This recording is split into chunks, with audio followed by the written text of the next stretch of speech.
only God. And Quran, it is His word. Muhammad, he is God's final messenger. From his time to the end of mankind. Sallallahu alayhi wa sallam.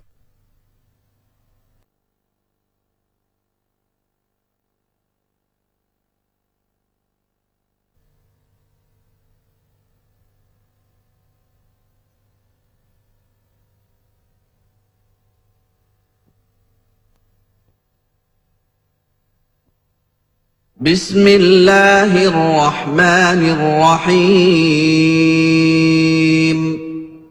قل أعوذ برب الناس ملك الناس إله الناس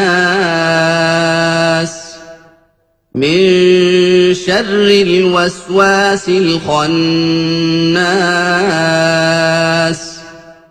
الذي يوسوس في صدور الناس من الجنة والناس. In the name of Allah, the most beneficent, the most merciful. Say, I seek refuge with Allah, the Lord of mankind, the King of mankind, the God of mankind, from the evil of the whisperer who withdraws, who whispers in the breasts of mankind, of Jinn and mankind. Alhamdulillahi Rabbil Alameen. والصلاة والسلام على رسول الكريم وعلى آله وأصحابه ومن استنى بسنته إلى يوم الدين. All praise is due to Allah, and may Allah's peace and blessings be on the last Prophet Muhammad sallallahu alayhi wasallam, and on all those who follow the path of righteousness until the last day. As Brother Samir has introduced the topic this evening, in keeping with the series of topics that we have taken so far, basically following the pillars of Iman, the pillars of faith, we'll be covering the world of the angels and the Jinn, as this is a topic which is often neglected when Islam is being presented, its system of beliefs are being presented. It tends to be glossed over. And as such, people tend to rely on folklore, myths, and misunderstandings as their source of knowledge in this area. First, the world of the angels. And it is a part of Islamic faith, as we said, to believe in the angels. And what this means fundamentally is belief in their existence. And whatever Allah has revealed in the Quran, the scripture, and the Prophet, may God's peace and blessing be upon him, has clarified to us about them with regards to their names, their attributes, and their roles. This is the basic belief that Muslims are obliged to accept. And for those who would question, because as we go in to look at the world of the angels and we see that they have such an intricate role within our own world, why did Allah need to have angels do the things that they have been assigned to do? We may as well ask, why did Allah have the force of gravity governing certain bodies in this life, or other forces or laws of thermodynamics or biochemical principles? Why did Allah have these things? Because surely Allah could have others. There could be other principles or other laws governing different aspects of nature.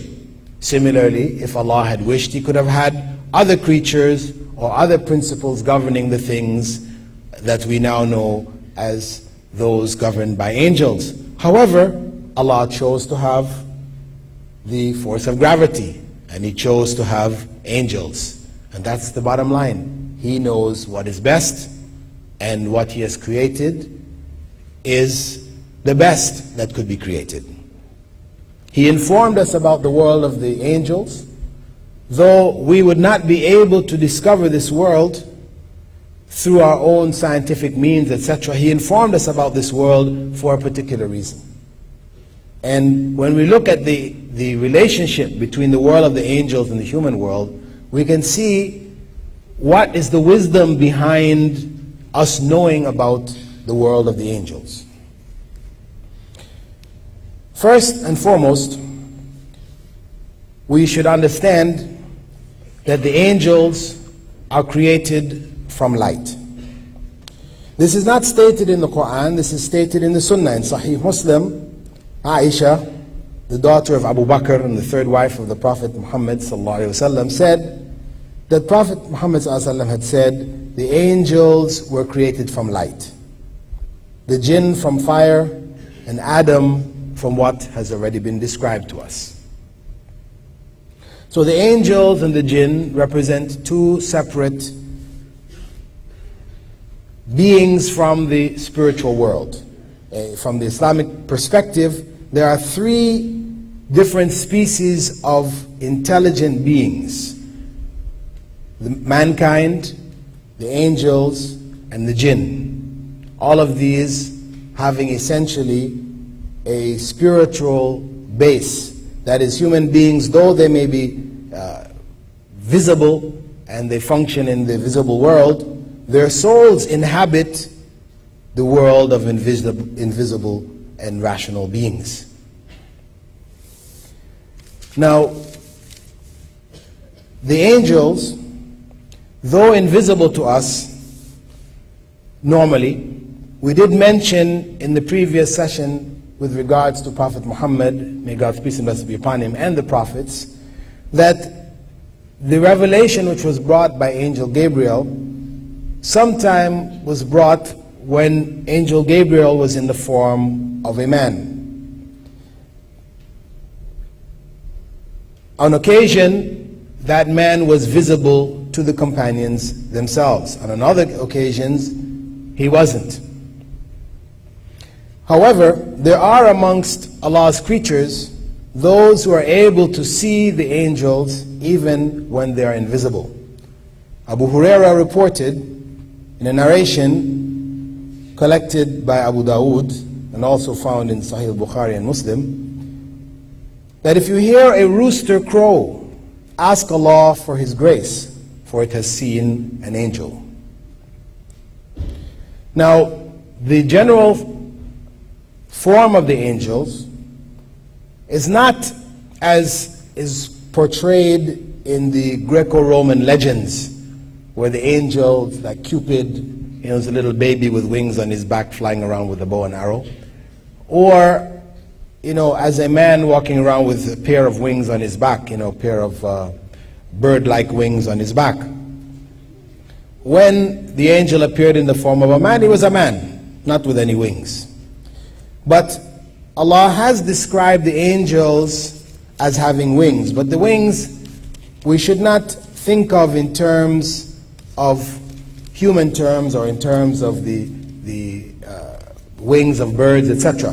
Because Allah has described in the Quran, in chapter Fatir, verse 1, Alhamdulillah, Fatir al-samawati wal-ard, ja'il al-malaikati rusula, uli ajnihatin mathna wa thulatha wa ruba' yazidu fil khalqi ma yasha, inna Allah ala kulli shay'in qadir.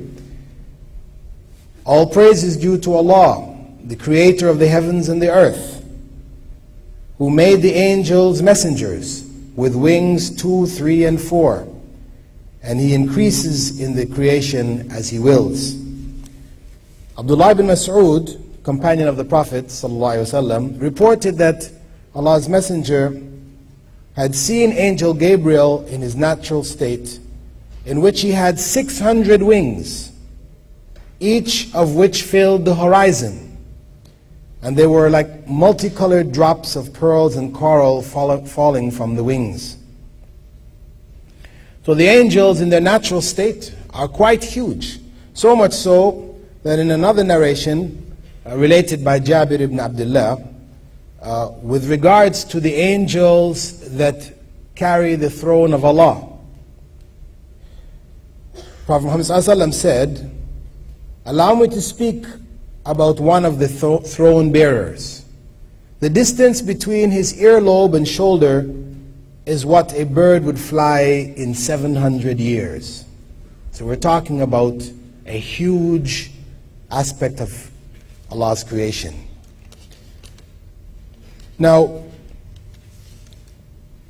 the angels, though they appeared, when they appeared in human form, they appeared as males, because one of the appearances, the companions described that he looked like one of the companions whose name was Dihya al-Kalbi, that he looked similar to him. And at other times he appeared like an unknown Bedouin.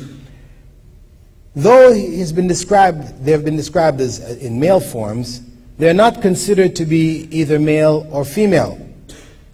Nor is there any evidence in Islamic texts to indicate that they reproduce. We have in Surah Safat, verse 150, Allah is saying, أَمْ خَلَقْنَا الْمَلَائِكَةَ إِنَاثًا وَهُمْ شَاهِدُونَ. This was rebuking the pagan Arabs for claiming that the angels were feminine, were female. Now, with regards to the names of the angels, there are only 8 names which have been authentically recorded in Islamic texts. There are many in folklore. There are only 8.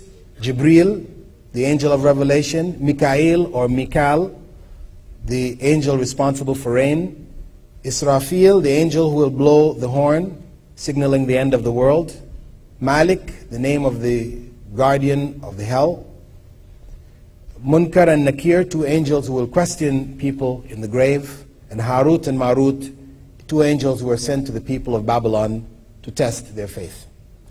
These are the authentic names of angels. All of the other names that we hear of, Israel and etc., these names are either based on Israeli traditions, traditions taken out of the Bible, biblical sources, or they're based on weak narrations or fabricated narrations, or they're simply common folklore names which have been chosen. Now, with regards to the abilities of the angels, we have been informed that they are able to read human intent. They're able to understand what is going on in the human mind. Prophet Muhammad ﷺ was quoted by Abu Huraira as saying, and this is in Sahih al-Bukhari, "The angels say to Allah that man intends to do evil, although he is more vigilant than them. He replies, watch him. If he commits evil, record it in kind. But if he abandons it, record for him one good deed, for surely he gave it up for my sake." So they have the ability to read human mind. And virtually all of the movement and activities which take place in the world are under their command or under their control or under their influence. And this is deduced from the verse in which Allah said, فَالْمُقَسِّمَاتِ أَمْرًا, and other verses where Allah's command throughout the creation, because everything is by His command, is assigned to the angels. They are also assigned to every human being from the time that they are formed in the womb to the time of birth. Prophet Muhammad ﷺ was quoted by Anas ibn Malik as saying, "Allah the Exalted and Glorious has appointed an angel as the caretaker of the womb that says, 'My Lord, it is like an oily drop. My Lord, it is now like a leech. My Lord, it has become like a clump of chewed flesh. Then if Allah wishes to complete its creation, the angel will ask, My Lord, will it be male or female? Furthermore, we have another narration from Abdullah ibn Mas'ud that when the fetus reaches the beginning of the 5th month, the angel breathes the soul into him. At that same time, 4 things are recorded: his livelihood, his lifespan, his deeds, whether he'll be wretched or happy. Besides that, each person has an angel assigned to him, or who may vary, not necessarily the same angel all the time, but an angel is with him throughout his life, encouraging him to good and guarding him from evil. This is part of that consciousness that we spoke of earlier in terms of the human being having a consciousness of good and evil.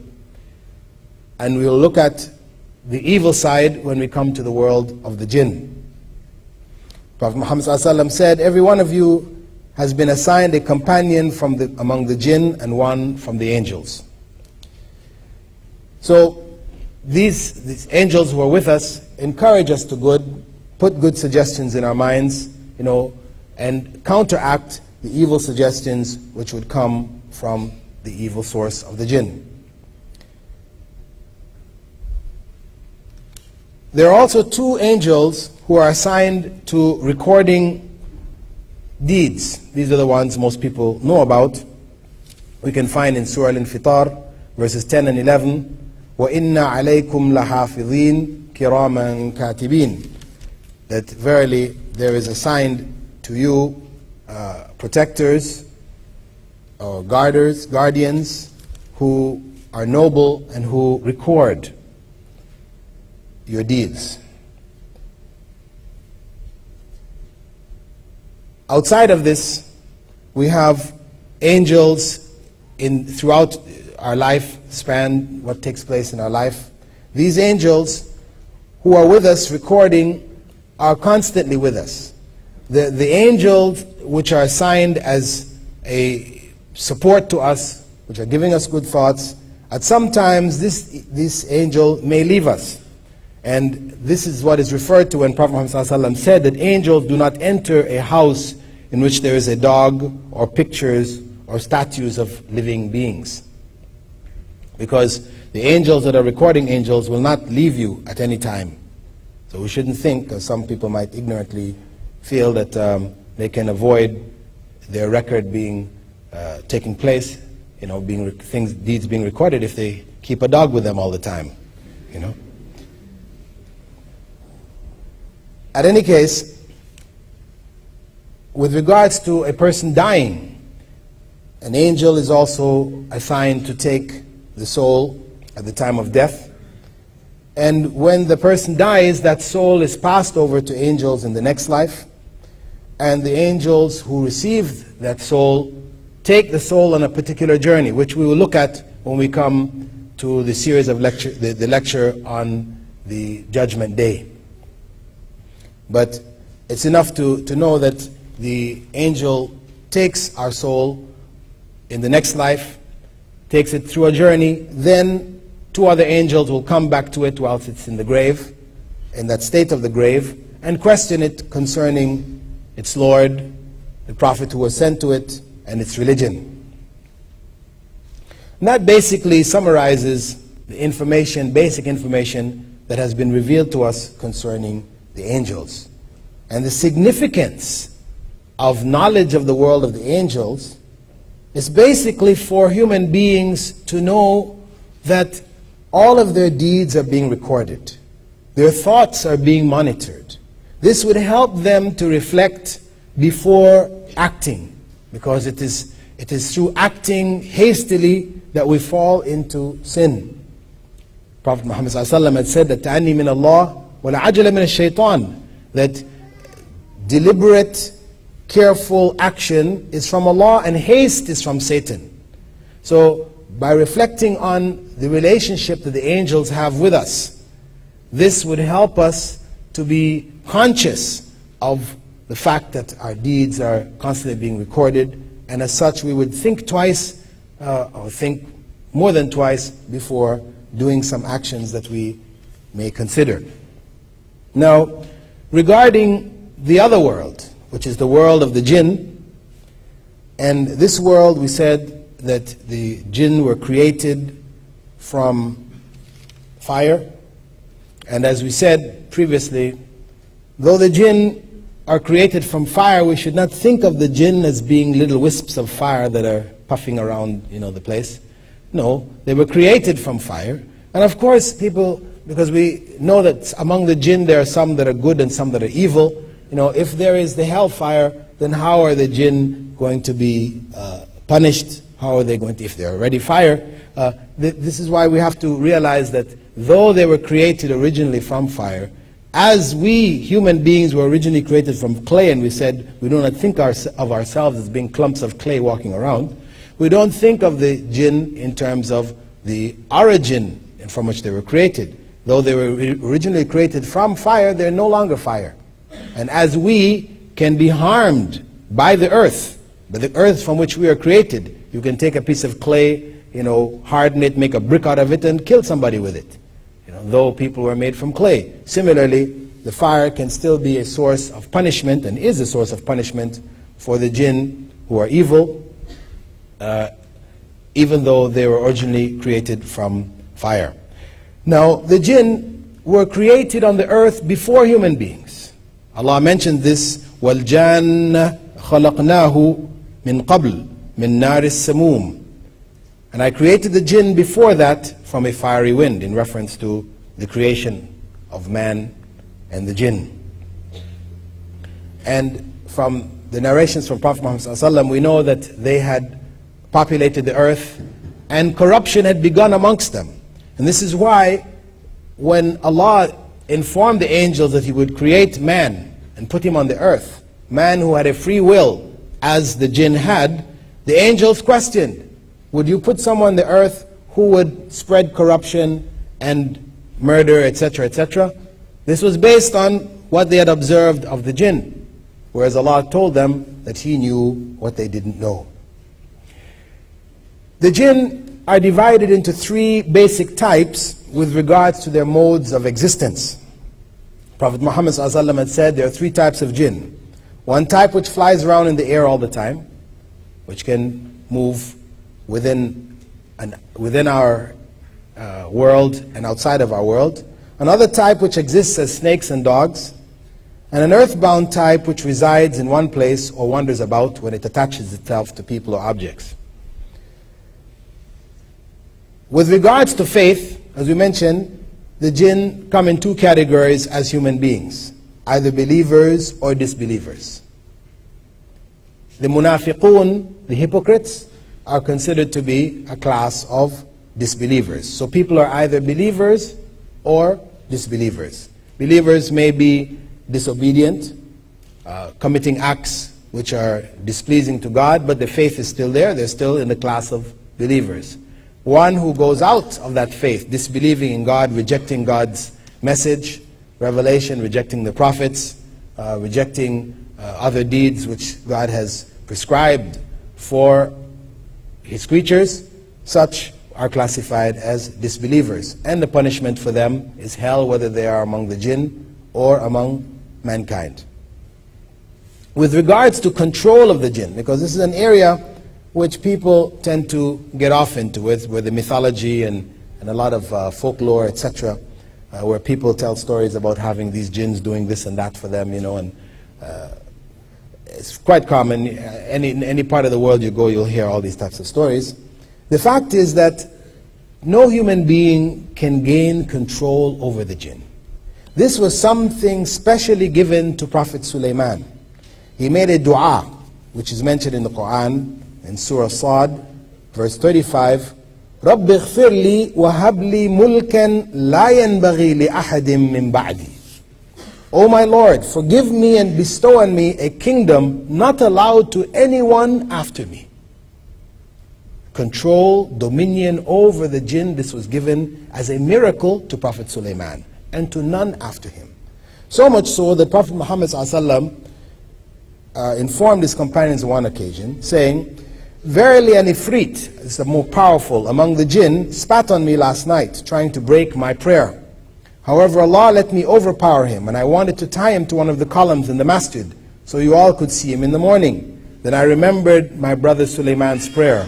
O my Lord, forgive me and bestow on me a kingdom not allowed to anyone after me." So Prophet Muhammad was able to keep the jinn off him, to restrain it, but not to control it. So anyone who tells you that they have this jinni that is under their control, etc., you know right away that this is not true. What can happen instead is that a contract can be made. The relationship with the evil world of the jinn is through contract. And there are no good jinns coming into our worlds and doing favors for us. See, because they are banned from our world, as we are not allowed to interfere in their world. They're not allowed to interfere in our world. So it is only the evil among them that cross the barrier and interfere in our world. So we don't have, even though somebody will tell you, "Let's I have this good jinn, he prepares food for me every day and cleans my house."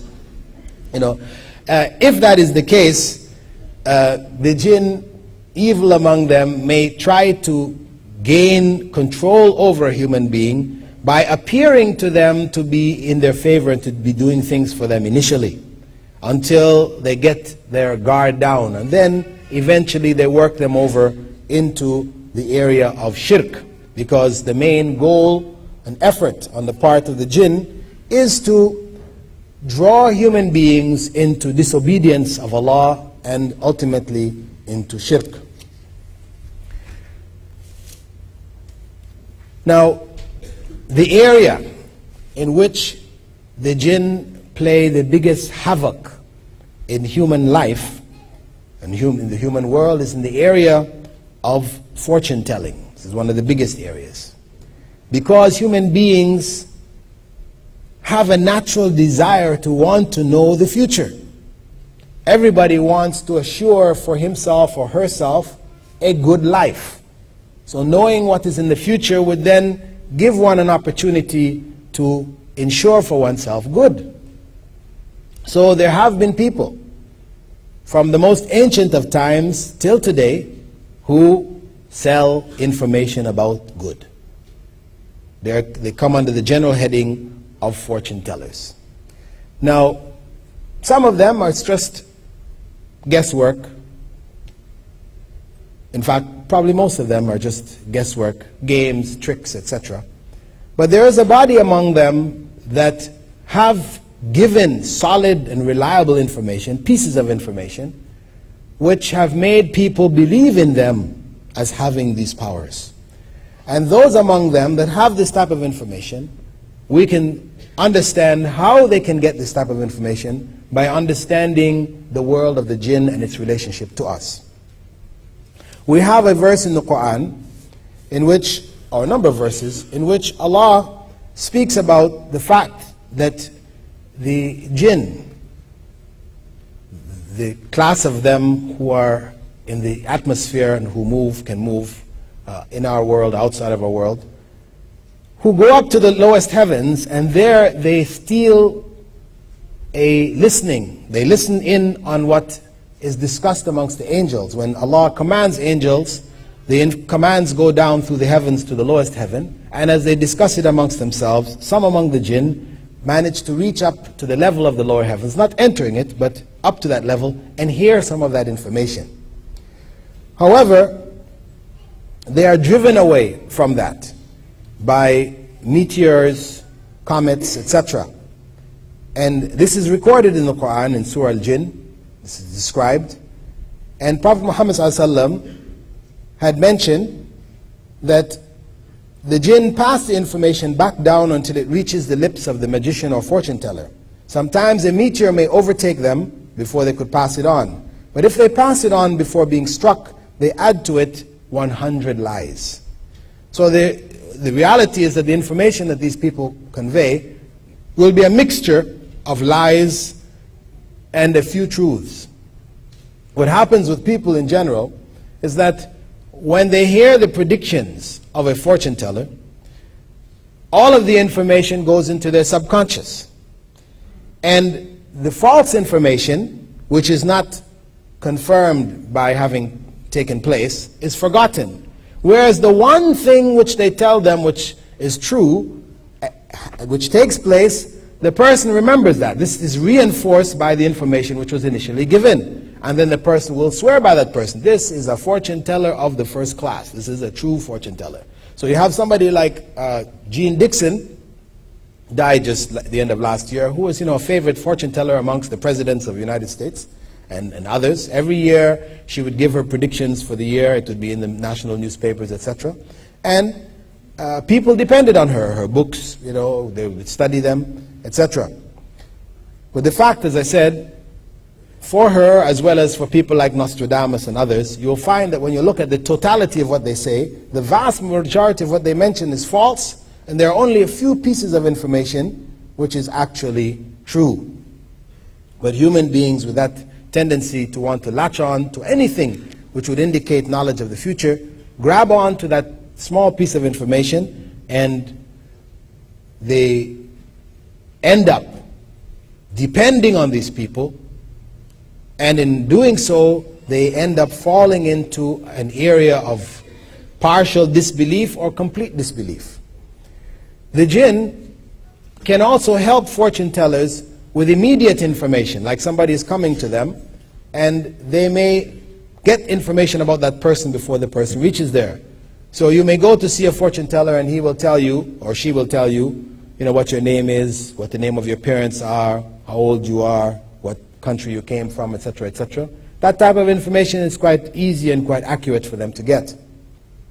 Also, they can give information about things which are over distances, because we know the jinn are able to travel over the earth over huge distances in short spaces of time. We know in the Quran, in Surah Naml, with regards to the Queen of Sheba, when she was coming, Prophet Sulaiman asked one of the jinn to go and get her throne. And he said that he would get it for him before he even got up from the place where he was sitting. Because of the sacrilege and the heresy that is involved in dealing with the jinn, those involved in fortune telling, etc., Islam has taken a very strong stance against it. Prophet Muhammad ﷺ was reported by his wife Hafsa to have said, the salah of whoever approaches a fortune teller and asks him anything will not be accepted for 40 days and nights. This is a question out of curiosity. This is not necessarily believing in what they're saying. The salah will not be accepted for 40 days and nights. This includes all of the different forms of fortune telling that are available in our society today. One of the major ways is through the astrological science. In almost every newspaper in the world today, you'll find a page which gives the zodiacal signs, the zodiac, signs of the zodiac, your astrological predictions for the day. If you're a Cancer or Taurus or whatever, this is a good day to do this, or a bad day, you shouldn't do this, delay it until tomorrow or whatever. All of that, if one turns to that page, if you're opening the newspaper and you just happen to see it and you keep reading, no problem. You don't read the page, you just pass over it, no problem. But now if you're flipping open that newspaper looking for it, and you're saying, people say, don't read this. You say, I don't believe it. It's just for fun. No. This is no for fun here. This is something very serious. As long as you're opening it and looking to see what what your sign is, and you're looking to see what it has to say, then you fall under this statement of the Prophet ﷺ. Your salah is not accepted for 40 days and nights. Now this doesn't mean you've got a vacation for 40 days and nights from prayer. See, some people say, okay, no point. If it's not accepted by Allah for 40 days and nights, no point to be praying. No, because when a person prays, two things takes place. One, they remove from themselves the obligation of prayer. And two, depending on the level of concentration in their prayer, they earn a reward. Right? As Prophet Muhammad ﷺ said, some people pray and only a tenth of the prayer is rewarded. Others only a fifth, etc., etc. So, though this is the case, if you've read your page, your astrological page today, you still have to continue to pray for the next 40 days, but the value, the reward for the prayer has been lost. Now, whoever goes looking for that page believing in what it says, or goes to a fortune teller, palm reader, or whatever, getting their tea leaves read, believing in what the person is saying, Prophet Muhammad ﷺ said, as reported by Abu Huraira and Al-Hasan, his grandson, whoever approaches a fortune teller and believes what he says has disbelieved in what was revealed to Muhammad sallallahu alaihi wasallam. This is an act of disbelief. This is how serious Islam regards it. Now, there is another aspect of the world of the jinn which has significance to us. Beyond the world of magic, because this has also become a popular area in Western society today, people like Daniels and David Copperfield and others who are dazzling people with feats of magic. And we know this is also a forbidden area. Those that are seriously involved in it are involved in using the jinn. The jinn help them. And Islam is strictly against them. In fact, the instruction that the companions followed when they went into the lands as Islam spread out of Arabia was to execute magicians. And the use of magicians is something forbidden even in the Old Testament. You can find still in what they call the Torah, in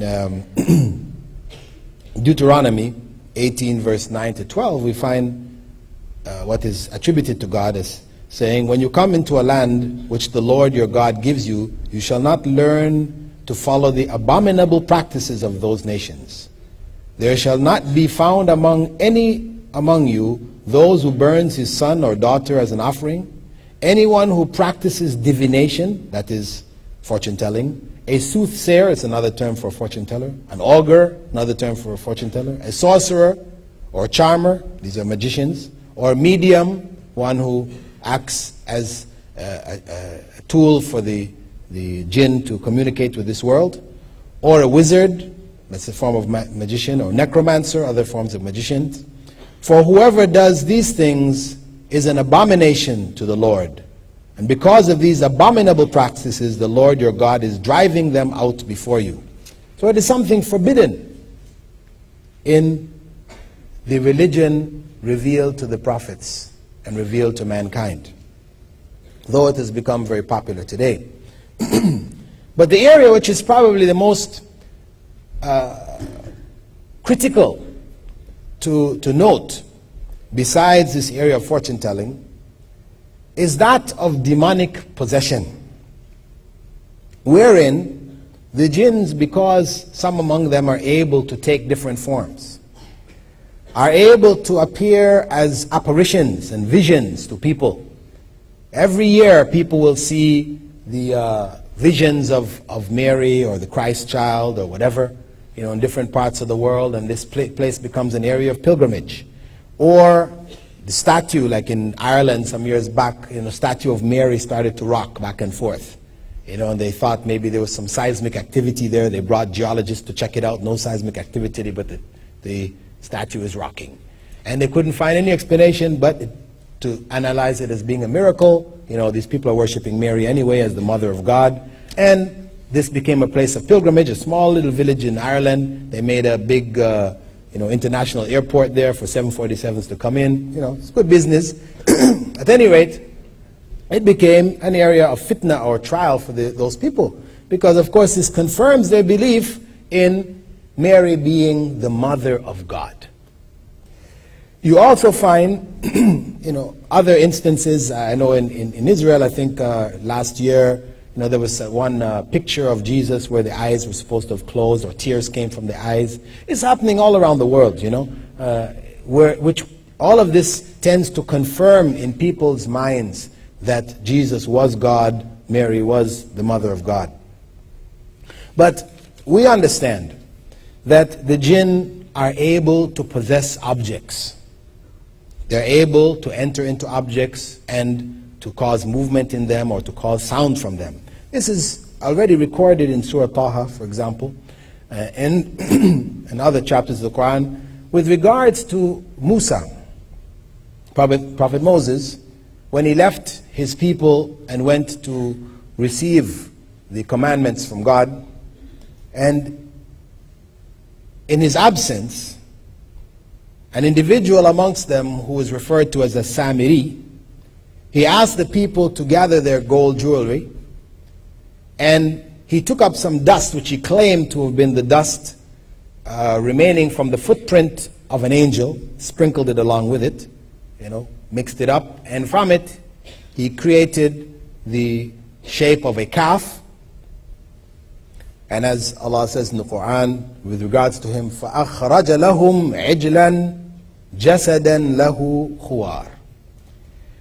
He took out for them a calf in a bodily form which moved, because the people were not going to take this as a god if it was just a statue. So what happened is that after creating the statue said moo, as cows do.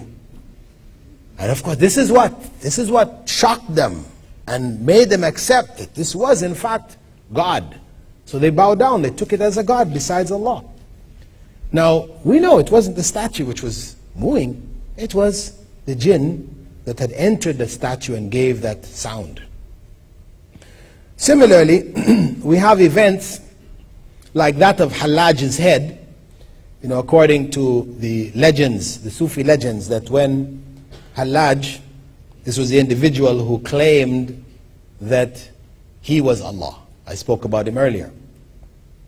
And when he was asked to recant, to give up this statement, he insisted, standing up and opening his garment, saying, there's nothing inside of this garment except Allah. So the Muslim judges had nothing else to do but to order his execution. So they took him and they cut off his head. And according to Sufi legends, if it's true, when they cut off his head, as his head hit the ground and rolled, it continued to say, Ana al-Haq, Ana al-Haq, Ana al-Haq. Right? According to their legends, right? It may be true, Allah knows. The point is that for them, this is confirmation that whatever he said, when he claimed that he was al-Haq, he was Allah, this was true. But the fact of the matter is that it could very well have been the jinn saying this out of his mouth and convincing the ignorant among them that in fact this man was speaking the truth. By understanding that the jinn can possess objects and even human beings, we can understand also many of the things which are taking place in the world today. We spoke about flying saucers before, that this, what is true amongst it, may be from the world of the jinn taking different forms, little green men or whatever, or things which appear to fly at amazing speeds, whatever. As well as the things of what they call haunted houses, ghosts, etc., all of these experiences that people experience around the world, which they have no explanation for, that easily we can understand the role of the jinn in this matter. Even in the cases of apparent reincarnation, like they have a case which took place, and they have them every so often. You'll find cases similar to this. There was a girl in India back in the 70s. Her name was Shanti Devi, and she was 7 years old, and she described a place where she had lived previously, in a previous life, in a town called Mutra, in a province far away from where she lived, and the people, the house, etc. When people went there, they found, in fact, there was somebody who lived there, and the house did look like that, and all this type of information. Now, for these people, this became a confirmation for them of reincarnation being a fact. The same thing happens amongst the Druze in Lebanon. From time to time, you'll find some young Druze kid who claims to describe a previous life. and the details may be very accurate when you go back and check the places where what he describes or whatever, or she describes, will be very true.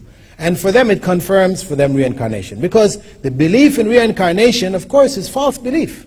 It's a false belief. It's based on the concept that the human soul is divine. That the human soul is a part of God which has come into this world, which continues to go through different cycles until eventually it rejoins with God. This is false. Human beings are not God in any way, shape, or form. What happens, how this takes place, is that, as Prophet Muhammad ﷺ explained, the jinn, as we talked about dreams before, the jinn are able to come into our dreams. They're able to give us bad dreams, etc., and to implant ideas and thoughts which we might think are our own. So they may put this information about this previous child or person in that mind of the child, and the child thinks it's relating what is from its mind, as its own, and people assume that it is his own memories, but in fact it is not. Similarly, when people do these regression therapy, where people go into a hypnotic state and they go back to previous lives, they used to be in the Roman Empire, they were a centurion or whatever, back to the cave days, they were on the Neanderthal, and people describe all these previous lives, right? And it's a big fad in America today and in the West in general. Very easily, these could easily be thoughts which are being fed by the jinn, where we have to assume that all of these people who are doing it are not faking, because of course there are some people who no doubt are involved in quackery and just tricks and people, but so many people have been put through these hypnotic states and have recounted these types of information about things that they didn't know. They didn't study, they didn't have that kind of background. So the only way to really understand it is to understand it through the agency of the jinn. And what is related to this, of course, is the actual possession of human beings. This is something which is well known in the Christian tradition. People have been exorcised over the times, from the time of Prophet Jesus till now. Exorcisms have taken place. And in other religious systems, exorcism also takes place. And from an Islamic perspective, it is recognized as being valid, that people may be possessed. In fact, in the Prophet ﷺ's time, a child was given to him who was possessed, and he blew in the child's mouth and told the being that was in the child to get out, enemy of Allah, and later the child was cured. And this is a clear evidence of exorcism. It exists also in the time of Prophet Jesus. There are records remaining in the Gospels of Jesus exorcising people who were possessed. And when we look at the process of exorcism, the exorcism may take place basically in three ways. One, those who are involved in this calling on the jinn, etc., they may call on another jinn to drive out that jinn. And of course this is forbidden, because it involves also sacrilege. Or the jinn may leave by choice when idolatry is confirmed in its presence. That is, the priest waves the cross, or the Buddhist priest recites their scriptures, and the jinn leaves, confirming in the mind of that priest or the people around that their scriptures or their practices are true. The third and only acceptable way, of course, and this includes people who may call on the jinn to leave in the name of Muhammad sallallahu alaihi wasallam, or the name of saints, and people are cured. This is because shirk has taken place in their presence. But the only acceptable way is according to the Islamic way, which is the recitation of the Quran or different prayers seeking refuge in Allah, which have been taught to us by Prophet Muhammad sallallahu alaihi wasallam. Now, if we look at knowledge about the world of the jinn, Prophet Muhammad ﷺ explained to us so much information. Allah has revealed so much in the Quran about it. Even a chapter of the Quran is referred to as the chapter of the jinn. If it wasn't important, all of this effort would not have been made. It is important for us to understand that world because of its influence over our world. The evil from that world comes into our world and draws people into disbelief, into shirk, into idolatry. And we are informed about that world to be prepared, to be aware. When we hear information, when we have personal experiences, etc., that these experiences or the information will not drive us into seeking illegitimate means of protecting ourselves. The illegitimate means is through using fortune tellers or magicians or those involved in other forms of exorcism which are pagan in origin. You find Muslims, I've heard of Muslims in the Philippines going to Catholic priests to be exorcised, and in other parts going to Buddhists, etc. for exorcisms. And this is a form of shirk, and it destroys the human belief. So Allah subhanahu wa ta'ala has informed us about the world of the angels and the world of the jinn in order for us to be conscious of that world and its relationship to us, in order for us to improve the quality of our deeds, realize the source of good that is around us, realize that our deeds are being recorded and be more deliberate in our actions, know about the evil from that spiritual world, the world of the jinn, that can affect our lives and can delude us through apparitions, through visions, etc., etc., and draw us into these different forms of shirk. That is basically what I would like to share with you this evening with regards to the world of the angels and the jinn. Hopefully, if there are any other areas that, with regards to it, that you'd like to get clarification, you can present it in the form of questions, and we'll include those along with the questions from yesterday's session. Assalamu alaikum wa rahmatullahi. Alhamdulillah. Alhamdulillah. Wa salatu wa salam ala Rasulillah. Okay, we have quite a stack of questions. I'll try to go through them as quickly as possible, try to keep the answers short so that we can get through them. Can the jinn physically cause us harm? If so, can we physically protect ourselves? Yeah, it is possible that the jinn may cause us physical harm. We protect ourselves by living Islamic lives, by doing what God has commanded us, by using the various prayers which the Prophet had taught us, sallallahu alaihi wasallam, to protect ourselves. And these things may go away. And if they don't, if one is patient with whatever harm that may come to one, physical harm that may come to one by way of the jinn, then Allah rewards that person. We have the case of a woman who used to clean the masjid of the Prophet ﷺ, and she used to be overcome from time to time by the jinn. And she asked the Prophet ﷺ to pray to Allah to remove it from her. And he said, I can pray to Allah and remove it from you, or you can be patient with it and your reward will be paradise. So she chose to be patient with it, but she asked Prophet Muhammad ﷺ that whenever she's overcome, that she wouldn't, she used to tear at her clothes and expose herself. So she asked that not take place. So he prayed to protect her from that. Can I have a good friend who is a fortune teller with a jinn or something else? It might very well have been.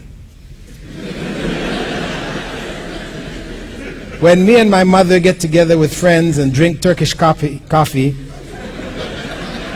we turn the cups upside down, and one of us reads the cups for fun. But we don't believe it. Is this wrong? Yes, it is wrong.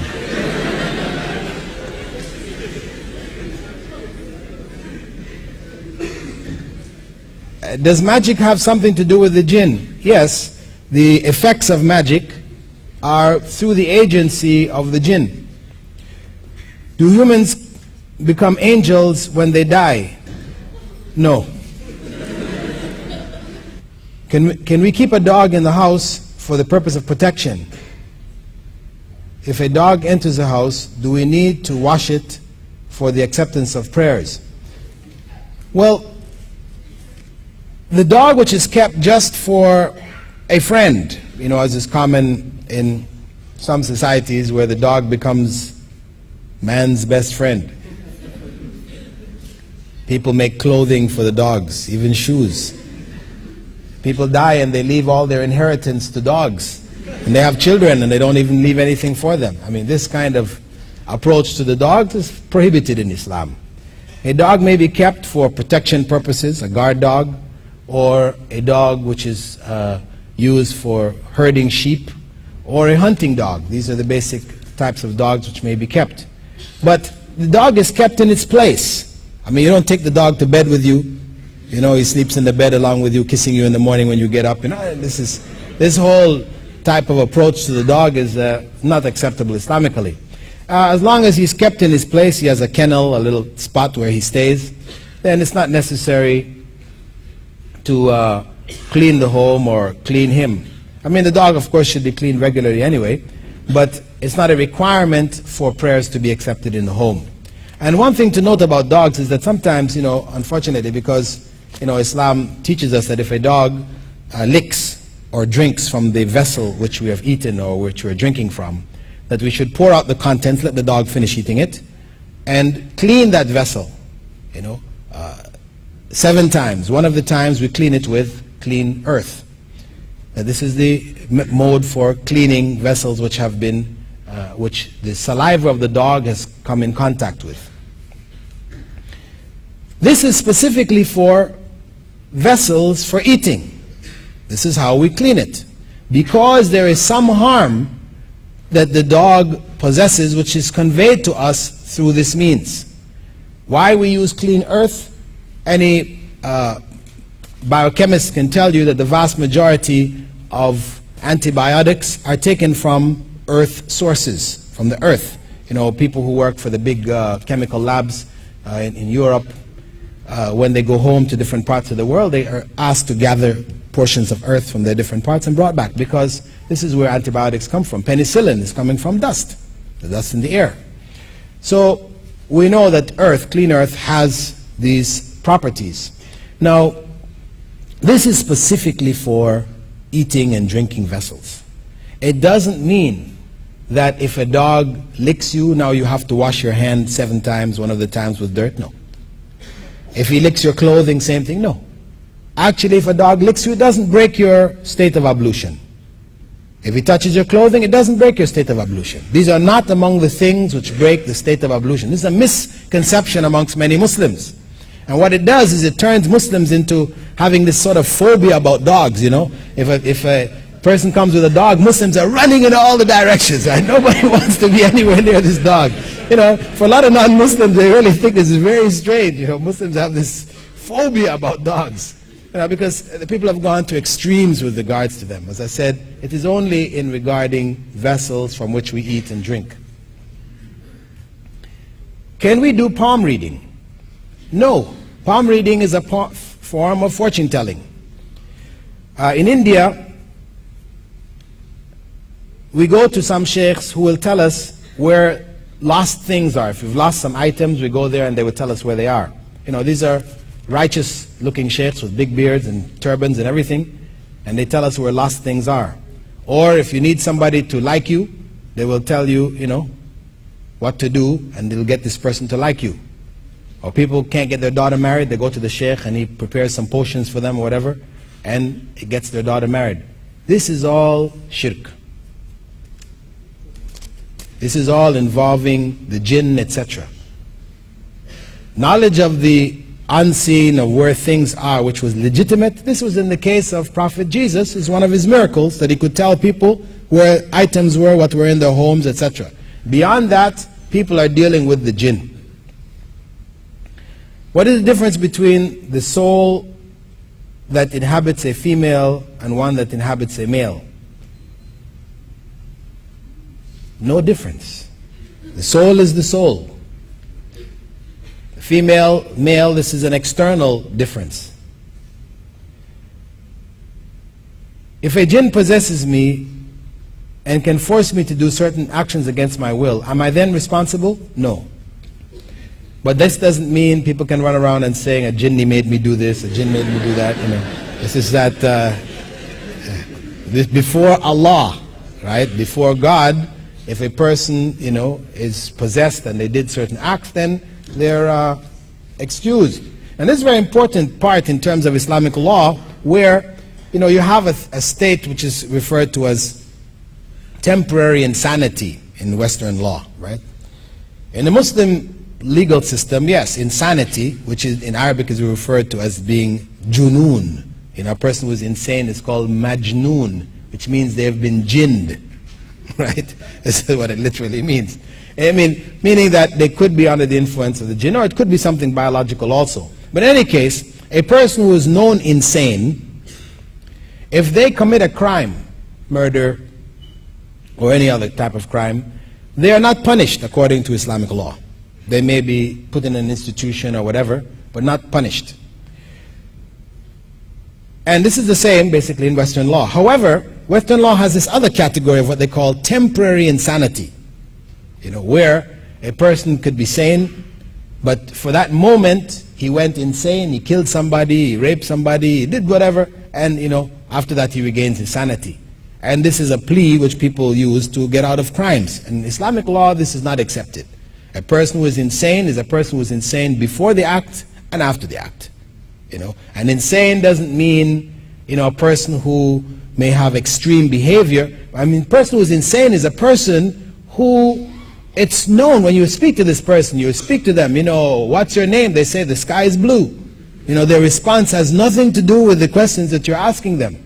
This is a person who is insane, not a person who just gets very angry at certain times. Because people say, person refer to these people as being mad. But this is not acceptable according to Islamic law. Is it true that that Satan was a pious jinn before the creation of man? Well, Satan was, Iblis that is, was among the angels. It is assumed that for him to have reached that elevated state was due to his obedience or due to certain knowledge which he had. And through his disobedience, he lost that status and became cursed eternally. Why do jinns enter pictures? Also, does this extend to mirrors? Are our reflections in the mirror jinn inhabited? Well, if you ever look in a mirror and see it doing things that you're not doing, then you can believe it. What we said before about the jinn, entering pictures or things like this is to create in the minds of people, that these pictures have special truth to them, or special holy nature or holy qualities, etc. Like as I spoke about the picture where the eyes closed or tears came from it, etc. If there are good jinns, would they have in their world meetings, lectures, etc., like we practicing Muslims do? Yes, why not? And also, of course, the Quran refers to gatherings of the jinns, reading the Quran, etc., so we know that they do actually. In relation to people being possessed, how can we tell if one is? Well, there are, signs which have to do with changes in people's character. It may involve changes in their voice patterns, certain times. They may take on very, filthy type habits. It's generally speaking, it's somebody who goes right out of character. They seem to have taken on another personality altogether.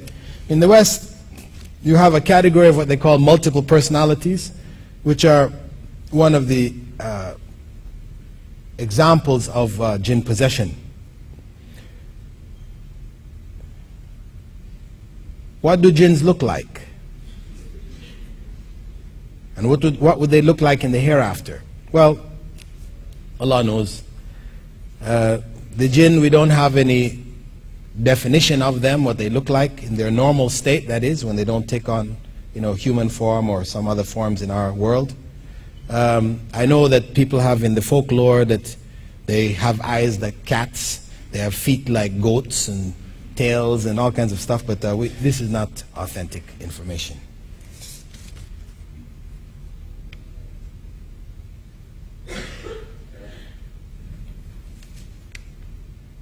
Why can't we see the jinn but they can see us? Well, this is how Allah has created them. You know, until we developed the microscope, then all the microbes could see us and we couldn't see them too. You know? So, I mean, the fact that some of Allah's creation, you know, have certain abilities which are beyond our abilities doesn't mean, you know, that they are more powerful than us, because we have been given a status over the rest of creation, and Iblis, being instructed to bow, was in recognition along with the angels to that status. Some places I go, I see things moving about and hear things. How am I supposed to react to this? Seek refuge in Allah. That is your basic reaction. Don't fear it, because ultimately nothing can happen to us except what God has written to happen to us.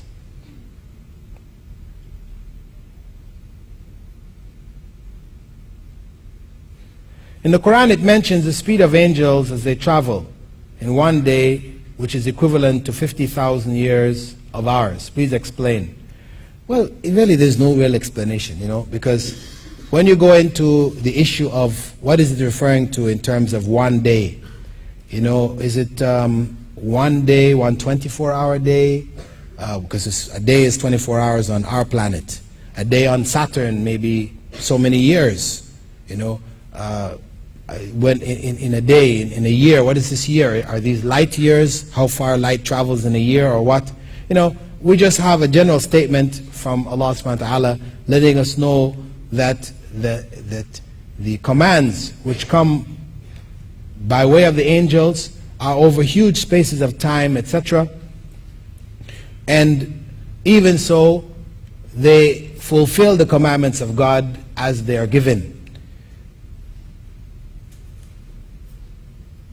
If we watch a show of a person practicing magic, are we committing a sin?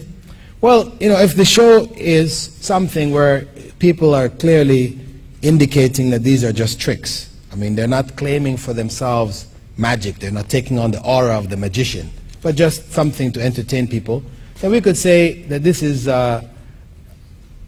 permissible, but preferable that we avoid it in any case. Because it is, even though it may not be clear out and out magic, it is bordering on that field, that forbidden field. Can jinn replicate or reproduce? Yes. There is evidence from both the Quran and Sunnah that they do have generations after them. Quran refers to, you know, dhurriya, or descendants from among the jinn and men. Is it true that the Quran kills the jinn or keeps them away when read out loud? Well, I don't know about killing the jinn, but they do repel, it does repel the jinn. Why is it regarded so seriously in Islam to go to the fortune teller or believe what he says? As I stated, this involves attributing to others knowledge of the unseen, which only is known to God. I mean, even Prophet Muhammad ﷺ, you know, stated, Allah had him state in the Quran, that if he knew the unseen, the hidden things, then he would have gathered around him all of the good, and no evil would have befallen him. So, when a person in this world is now claiming that he has this knowledge of the unseen, he's claiming himself really to be greater even than the prophets. What is the difference between jinn, iblis, and shaitan? Well, the jinn represents that other creation, created from a fiery origin. Iblis is the name of that main individual amongst the jinn who was cursed by Allah. And shaitan is a name, Satan is a name which may be applicable to both jinns and men, because Allah refers to shayateen al-insi wal-jinn, that there are devils amongst both humankind and the jinn. They represent the evil among the jinn, or evil among mankind.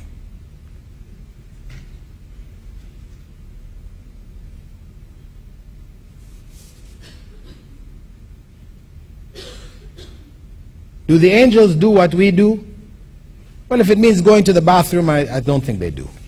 But, you know, do what we do, they do whatever Allah commands them, as Allah says in the Quran, وَيَفْعَلُونَ مَا يُؤْمَرُونَ. They do whatever they are commanded to do. They don't have a free will. The only beings that have free will are the jinn, the world of the jinn, and human beings. How does a person stop a jinn communicating with them? By reciting the Quran, by protecting themselves, by removing things which would attract evil from their homes, from around themselves, by using the different du'as which the Prophet Muhammad ﷺ, the supplications which he gave us when we go to our homes, when we leave our homes, when we go in the bathroom, when we put on our clothes, etc., etc.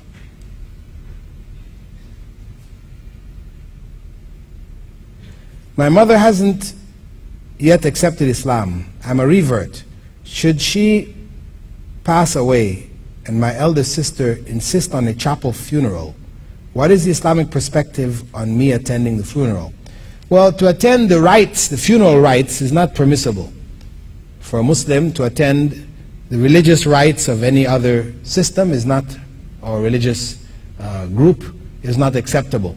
For one to go to the grave as a reminder of death, etc., is acceptable. But where one attends and takes part in the funeral rites, this is not permissible. Can one have a jinn protector, as some claim to? No. Who do jinns tend to enter and how? Well, the hows, Allah knows. I know people say it comes in through your foot or through your eye or your toe or whatever. Most of this is delusion. Actually, there's a book which will be available through the Islamic Information Center called The Exorcist Tradition in Islam, which I have just written. It should be available maybe within the next month or so. And this is a major research which I did for my PhD on the issues of possession, exorcism, etc. And it identifies, a lot of the misconceptions people have concerning exorcism. And hopefully, inshallah, you can get this book and get greater clarification of it.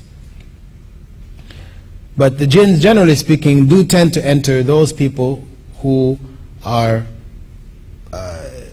deviating or ignorant, deviating from true religion, etc.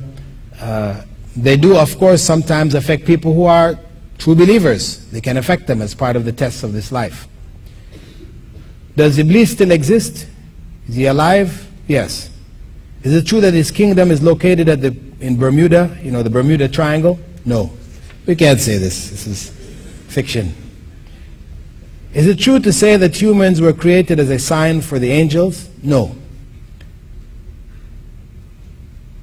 That is a sign to know that Allah knows everything, and to worship Allah is a duty given to them when they were created? No, we can't say this. Is a UFO a kind of jinn operation? Possibly. We spoke about.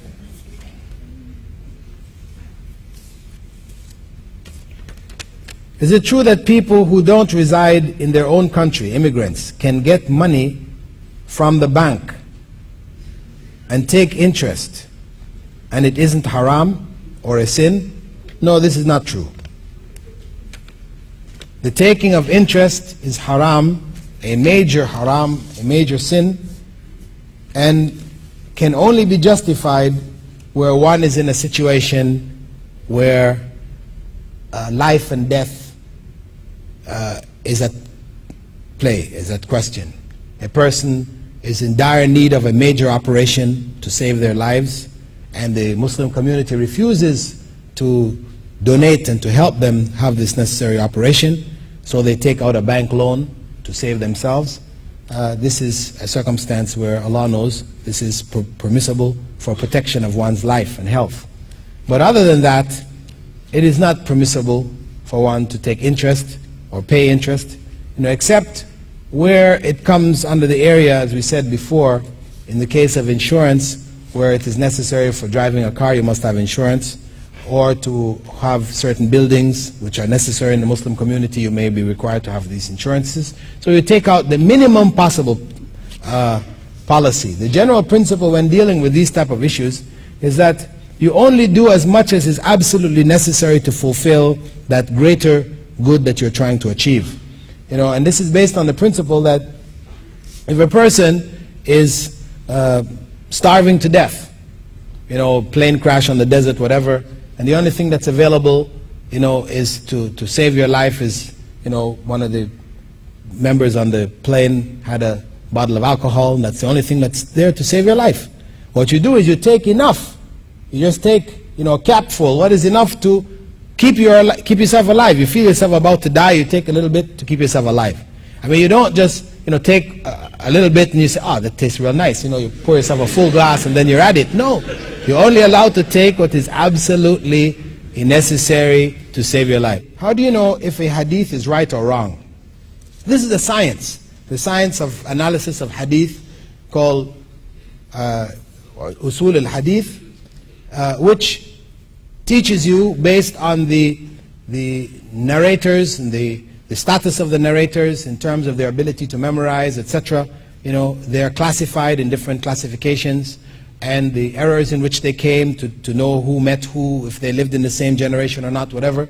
And the text itself, whether the text contradicts, you know, other known texts, and you know, there's a whole system of you know, whole science there, which the scholars have developed for analysis of hadith to determine which are authentic and which are not. And this science is so rigorous. If it were applied to information which is given to us today in the newspaper, etc., or written in books, we would have to reject virtually all of these books and newspaper accounts, because it deals actually with character, of people's character. If a person is narrating a piece of information and they are known to be of bad character, then that information is rejected.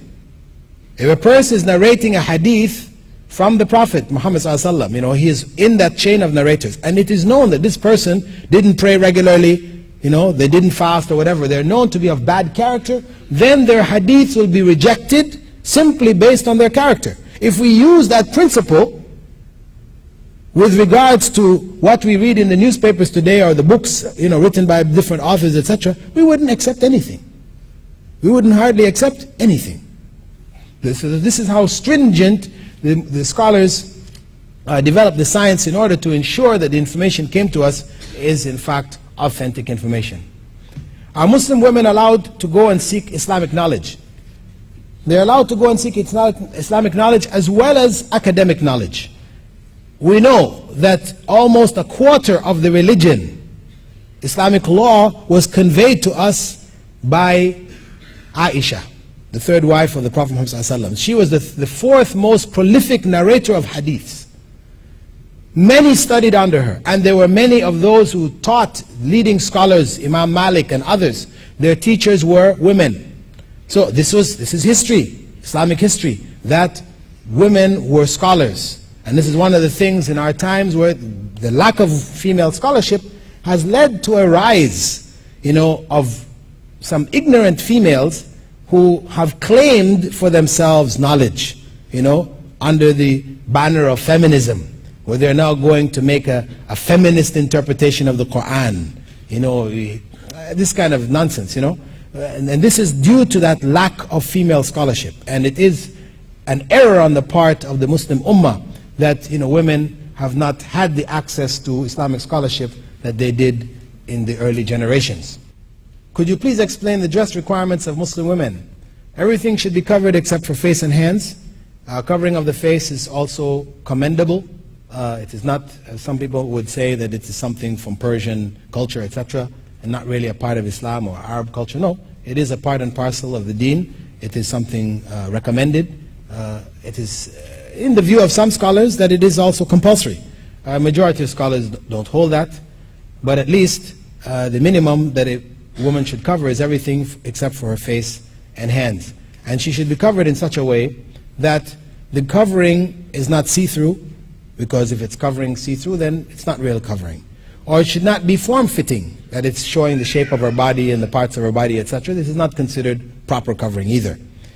It should be loose, wide, and should not be, especially when she's out of her home in the presence of others, it should not be attractive in and of itself like a dress. So it's a form of beauty attracting the attention of others, because the dress is to protect her modesty, this outer dress that she wears when she goes outside of her home. Many habits nowadays are not included in the Quran. For example, smoking. How do we assure or ascertain whether they're halal or haram? Well, from Islamic law, we have the principle of qiyas, that is analogy, analysis and giving rulings by way of analogy, which allows us to carry rulings from what Prophet Muhammad ﷺ has addressed to things that he has not. So, for example, smoking, and I guess this is an important point because, you know, I think there's probably a lot of smokers out there in the audience. Muslims today tend to be some of the biggest smokers. You know, smoking has gone down in the West due to them being forced to put on the packets that it's dangerous to health, and you know, many campaigns against smoking. So it has reduced, it has declined in the West, smoking. But in Muslim lands, it has risen tremendously. The fact of the matter is that the argument used by most people, it's makruh, disliked. This is an Islamic ruling, makruh, meaning disliked. Meaning, if you didn't do it, you would be rewarded by Allah. But if you did it, there's no sin on you. Now, this ruling of makruh was made about 500 years ago, when tobacco first came to the Muslim world. It came to the Ottoman Empire, right? And people started using it. In fact, it was the Ottomans who developed cigarettes. The paper cigarette, rolling it, the Ottomans, Muslims developed it. Didn't know that, did you? Because before that, people smoked in pipes. Yeah? At any rate, the scholars in Turkey and elsewhere had to analyze this and give a ruling on it. And their ruling was that it was makruh based on the effects that they could observe. They found that the main harm when a person smoked cigarettes is that it produced a bad breath. We know the smoker's breath. They have all kinds of things you can buy, sprays, etc. for people who smoke. Bad breath. So they looked back in the Sharia to see, in what was revealed law, to see what was the ruling on things which cause bad breath. And we know Prophet Muhammad ﷺ had said that whoever eats raw onion and garlic should not come to our masjids. Then they took the similar ruling to smoking, which caused the bad breath. Okay, similarly, makruh.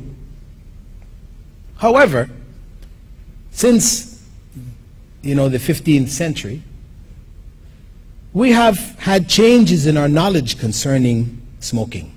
In 1979, the Surgeon General of the United States of America announced to America and the world that it was conclusively proven that smoking causes cancer. Now, this has been something which had been debated for some 20 years before that. They were analyzing the results, and you had doctors saying, yes, smoking is causing cancer. We can see the evidence, statistical evidence, etc. And then the doctors who were paid by the tobacco companies, they were saying, no, it's not really, it's, these statistics are questionable, and so and so. But finally, by 1979, the evidence was so overwhelming that the Surgeon General announced that it causes cancer without a shadow of a doubt. And they forced all of the cigarette companies to put on every box, smoking is dangerous to health. Right? And believe that those cigarette companies didn't put it on the boxes, out of concern for the general health of the population. They were putting it because they were forced. And this is big business. America is only doing that because of the overall harm to the population. So, once we know now that smoking causes cancer, we have to look for a different ruling. Cancer, we know, causes death. People die from cancer. And there are hundreds of thousands dying every year from cancer caused by smoking. And the ruling in Islamic law in this regard is haram. Whatever will kill you is haram for you to take, knowing that it will kill you. To take poison, to drink it, Prophet Muhammad ﷺ said, whoever kills himself in this life will find himself killing himself in the same way perpetually in the hellfire. Suicide is haram, forbidden. And when a person takes cigarettes, is smoking, he is committing suicide, slowly but surely.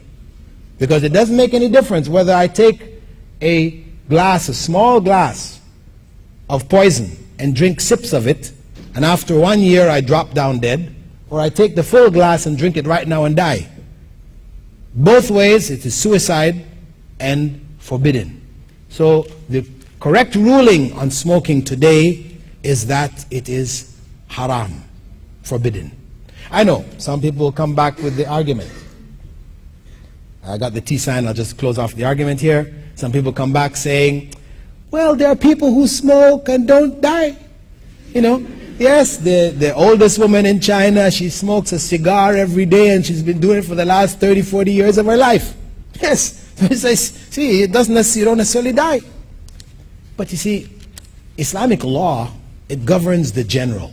And common sense tells you, you must follow what is the general ruling concerning things. For example, there are people who have fallen out of airplanes 40 and 50,000 feet and have got up and walked away. This happens. So now what do? When you jump out of an airplane, you're going to not take a parachute with you saying, oh, there are people who, you know, they've gotten up from it. I'll jump out the airplane without the parachute. Allah will protect me. No, this is nonsense. You take your parachute because you don't use the exception to judge the danger of a given situation. Similarly, those few people who don't die though they smoked all their lives, these are exceptions. Allah has left them as signs to us that ultimately life and death is in His hands. These are the signs. But we are required to follow the general circumstance, not the exception. Most people who smoke get cancer and die. The Marlboro man, remember the Marlboro man? Riding on his horse with his jeans and his cap, you know, rugged with that cigarette in his mouth. For many years the Marlboro man was, you know, the big symbol, smoking symbol. Well, his wife is now suing Marlboro for her husband dying of cancer. Inshallah, we'll see you in the coming sessions. Assalamu alaikum wa rahmatullahi wa barakatuh.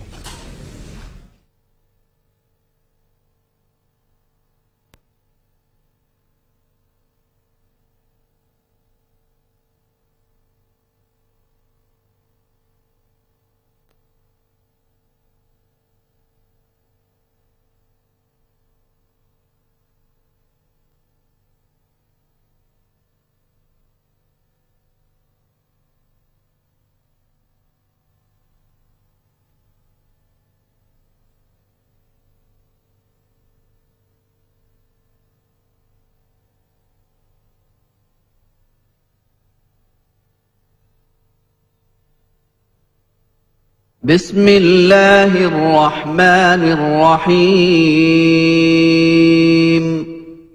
والعصر إن الإنسان لفي خسر إلا الذين آمنوا وعملوا الصالحات وتواصوا بالحق وتواصوا بالصبر